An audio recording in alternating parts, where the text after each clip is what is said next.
The shyness of the sailor lad, I was almost saying his innocence, was remarkable. He seemed to have but just left the women's apron strings. As a matter of fact, petted as he was by his two sisters and his old aunt, he had retained from this purely feminine education manners that were almost candid and stamped with a charm that nothing had yet been able to sully.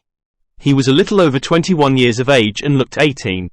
He had a small, fair moustache, beautiful blue eyes and a complexion like a girl's. Philippe spoiled Raoul.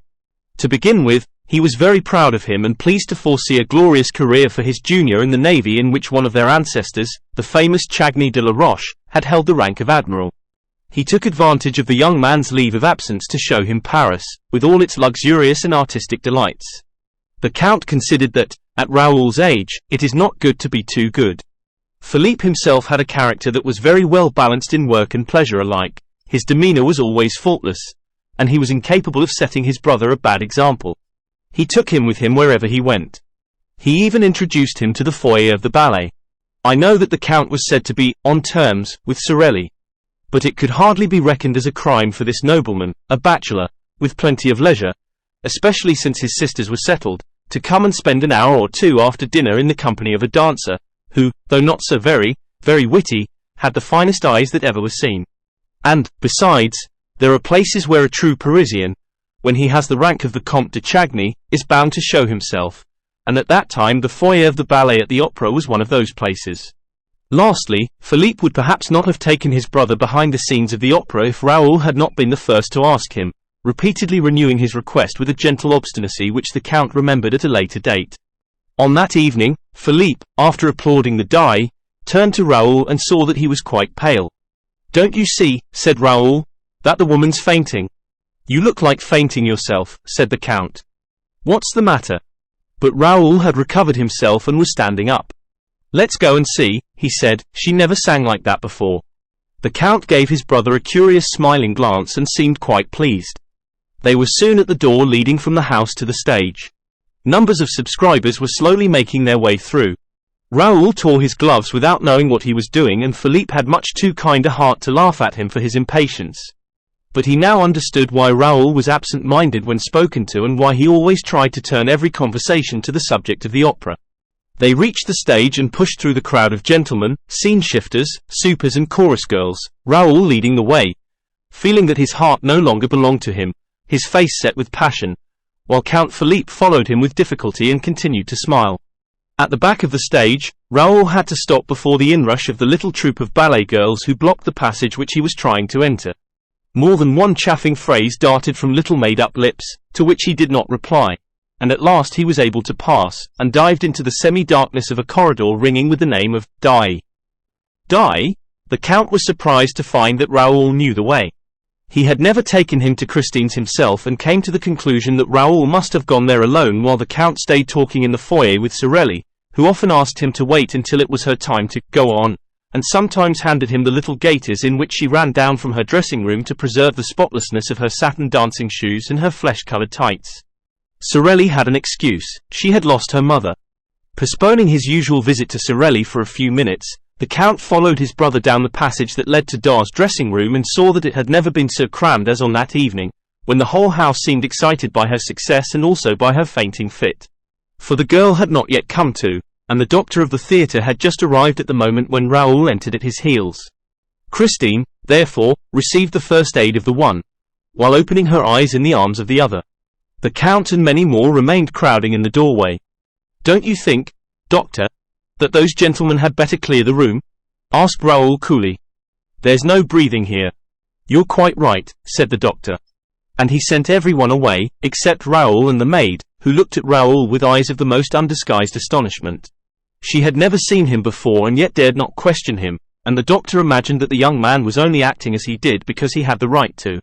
The Viscount, therefore, remained in the room watching Christine as she slowly returned to life, while even the joint managers, de Bienne and Poligny, who had come to offer their sympathy and congratulations, found themselves thrust into the passage among the crowd of dandies. The Comte de Chagny, who was one of those standing outside, laughed. "Oh, the rogue, the rogue!" And he added, under his breath, "Those youngsters with their schoolgirl airs. So he's a Chagny after all." He turned to go to Sorelli's dressing room, but met her on the way, with her little troupe of trembling ballet girls, as we have seen. Meanwhile, Christine Daaé uttered a deep sigh, which was answered by a groan. She turned her head, saw Raoul and started.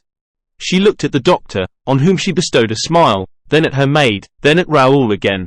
"Monsieur," she said, in a voice not much above a whisper. "Who are you?" "Mademoiselle," replied the young man, kneeling on one knee and pressing a fervent kiss on the diva's hand. "I am the little boy who went into the sea to rescue your scarf." Christine again looked at the doctor and the maid, and all three began to laugh. Raoul turned very red and stood up.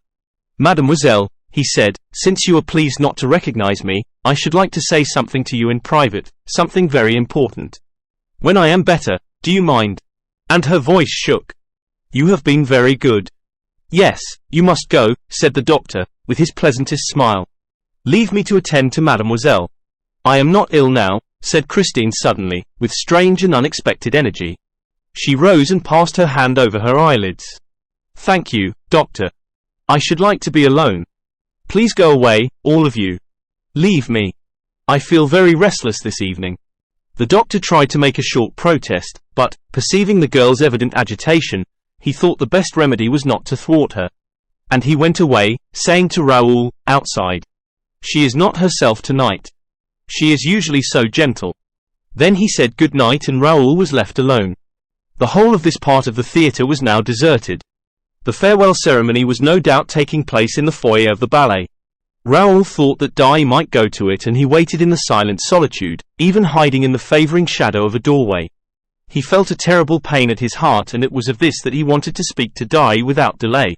Suddenly the dressing-room door opened and the maid came out by herself, carrying bundles. He stopped her and asked how her mistress was.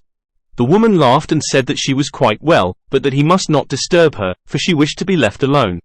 And she passed on. One idea alone filled Raoul's burning brain. Of course, Daaé wished to be left alone for him. Had he not told her that he wanted to speak to her privately? Hardly breathing, he went up to the dressing-room and, with his ear to the door to catch her reply, prepared to knock. But his hand dropped. He had heard a man's voice in the dressing-room, saying, in a curiously masterful tone, "Christine, you must love me." And Christine's voice, infinitely sad and trembling, as though accompanied by tears, replied, "How can you talk like that? When I sing only for you." Raoul leaned against the panel to ease his pain. His heart, which had seemed gone forever, returned to his breast and was throbbing loudly. The whole passage echoed with its beating and Raoul's ears were deafened. Surely, if his heart continued to make such a noise, they would hear it inside, they would open the door and the young man would be turned away in disgrace. What a position for a Chagny! To be caught listening behind a door. He took his heart in his two hands to make it stop. The man's voice spoke again. "Are you very tired?" "Oh, tonight I gave you my soul and I am dead." Christine replied.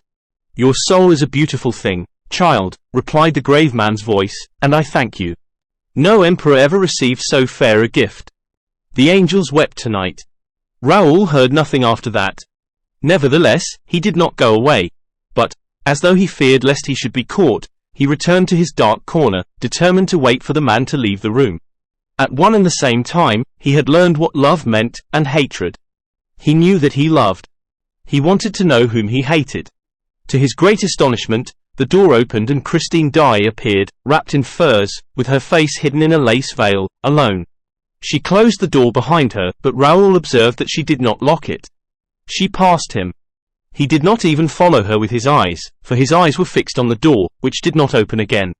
When the passage was once more deserted, he crossed it, opened the door of the dressing-room, went in and shut the door. He found himself in absolute darkness. The gas had been turned out.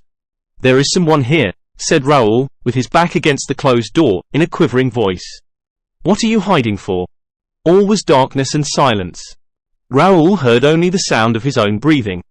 He quite failed to see that the indiscretion of his conduct was exceeding all bounds.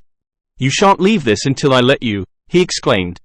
"If you don't answer, you are a coward. But I'll expose you." And he struck a match. The blaze lit up the room. There was no one in the room. Raoul, first turning the key in the door, lit the gas jets.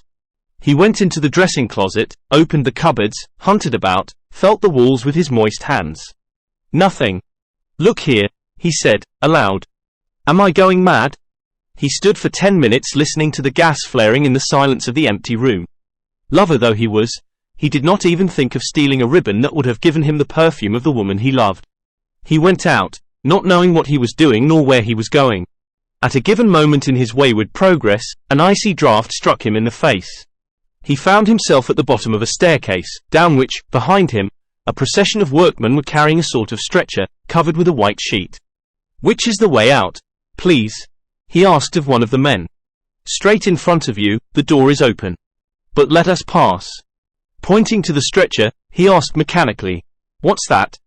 The workman answered, "That is Joseph Bouquet, who was found in the third cellar, hanging between a farmhouse and a scene from the Roi de Lahore." He took off his hat, fell back to make room for the procession and went out. Chapter 3: The Mysterious Reason. During this time, the farewell ceremony was taking place.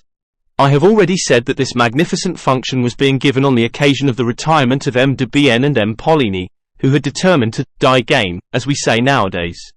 They had been assisted in the realization of their ideal, though melancholy, program by all that counted in the social and artistic world of Paris. All these people met, after the performance, in the foyer of the ballet, where Sorelli waited for the arrival of the retiring managers with a glass of champagne in her hand and a little prepared speech at the tip of her tongue. Behind her, the members of the corps de ballet, young and old, discussed the events of the day in whispers or exchanged discreet signals with their friends, a noisy crowd of whom surrounded the supper tables arranged along the slanting floor. A few of the dancers had already changed into ordinary dress, but most of them wore their skirts of gossamer gauze, and all had thought it the right thing to put on a special face for the occasion. All, that is, except little Jams, whose 15 summers, happy age, seemed already to have forgotten the ghost in the death of Joseph Bouquet. She never ceased to laugh and chatter, to hop about and play practical jokes, until M.M. de Bienne and Poligny appeared on the steps of the foyer, when she was severely called to order by the impatient Sorelli. Everybody remarked that the retiring managers looked cheerful, as is the Paris way. None will ever be a true Parisian who has not learned to wear a mask of gaiety over his sorrows and one of sadness, boredom or indifference over his inward joy. You know that one of your friends is in trouble. Do not try to console him. He will tell you that he is already comforted. But, should he have met with good fortune, be careful how you congratulate him. He thinks it so natural that he is surprised that you should speak of it. In Paris, our lives are one masked ball, and the foyer of the ballet is the last place in which two men so knowing, as M. de Bienne and M. Poligny would have made the mistake of betraying their grief, however genuine it might be. And they were already smiling rather too broadly upon Sorelli, who had begun to recite her speech, when an exclamation from that little madcap of a Jams broke the smile of the managers so brutally that the expression of distress and dismay that lay beneath it became apparent to all eyes. "The opera ghost." Jams yelled these words in a tone of unspeakable terror, and her finger pointed, among the crowd of dandies, to a face so pallid, so lugubrious and so ugly, with two such deep black cavities under the straddling eyebrows, that the death's head in question immediately scored a huge success. "The opera ghost! The opera ghost!" Everybody laughed and pushed his neighbor and wanted to offer the opera ghost a drink, but he was gone. He had slipped through the crowd, and the others vainly hunted for him, while two old gentlemen tried to calm little Jams and while little Geary stood screaming like a peacock. Sorelli was furious. She had not been able to finish her speech. The managers had kissed her, thanked her and run away as fast as the ghost himself. No one was surprised at this, for it was known that they were to go through the same ceremony on the floor above, in the foyer of the singers, and that finally they were themselves to receive their personal friends, for the last time, in the great lobby outside the manager's office, where a regular supper would be served. Here they found the new managers, M. Armand Moncharmin and M. Firmin Richard, whom they hardly knew. Nevertheless, they were lavish in protestations of friendship and received 1,000 flattering compliments in reply, so that those of the guests who had feared that they had a rather tedious evening in store for them at once put on brighter faces.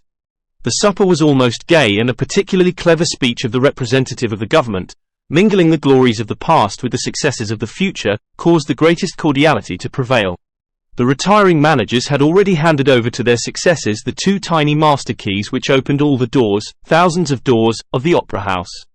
And those little keys, the object of general curiosity, were being passed from hand to hand, when the attention of some of the guests was diverted by the discovery, at the end of the table, of that strange, wan and fantastic face, with the hollow eyes, which had already appeared in the foyer of the ballet and been greeted by little Jam's exclamation, The opera ghost. There sat the ghost, as natural as could be, except that he neither ate nor drank. Those who began by looking at him with a smile ended by turning away their heads, for the sight of him at once provoked the most funereal thoughts. No one repeated the joke of the foyer, no one exclaimed, "There's the opera ghost."